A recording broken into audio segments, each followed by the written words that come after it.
តើបងប្អូនអាចដឹងទេថាអាជីហៅម៉ែម៉ាលីមកធ្វើអី? អាជីហៅម៉ែម៉ាលីមកទៅអីនោះ?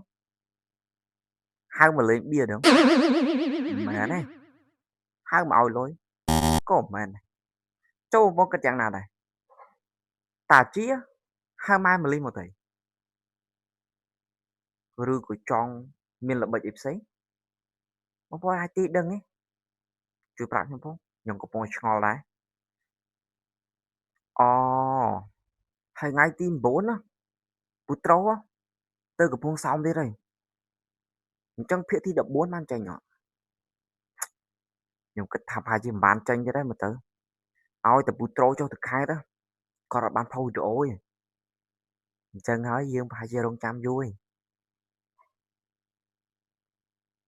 ប៉ុន្តែភាគទី 14 ណា បងប្អូនអាចទាយលេងៗជាមួយខ្ញុំ បងប្អូនទាយមើលថារឿងម្ចាស់ស្នេហ៍ប្រេតបេះដូង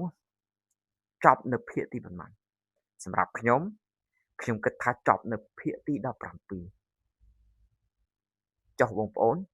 គិតថាចប់នៅភាគទីប៉ុន្មានដែរ? ហើយបងប្អូនដាក់ពិន្ទុមើល តើរឿងម្ចាស់ស្នេហ៍ប្រេតបេះដូងនេះអាចបានពិន្ទុប៉ុន្មានដែរ? បន្ទាប់ពីរឿងអាម៉ូត បងប្អូនកុំភ្លេចទស្សនាលើ channel YouTube របស់ពូត្រូ រឿងម្ចាស់ស្នេហ៍ប្រេតបេះដូង បងប្អូនអាចដាក់ពិន្ទុប៉ុន្មានលើប៉ុន្មានដែរ? Comment ខាងក្រោមអ្នកនរគ្នា អរគុណសម្រាប់ការមើលវីដេអូរបស់ខ្ញុំតាំងពីដើមរហូតដល់ចប់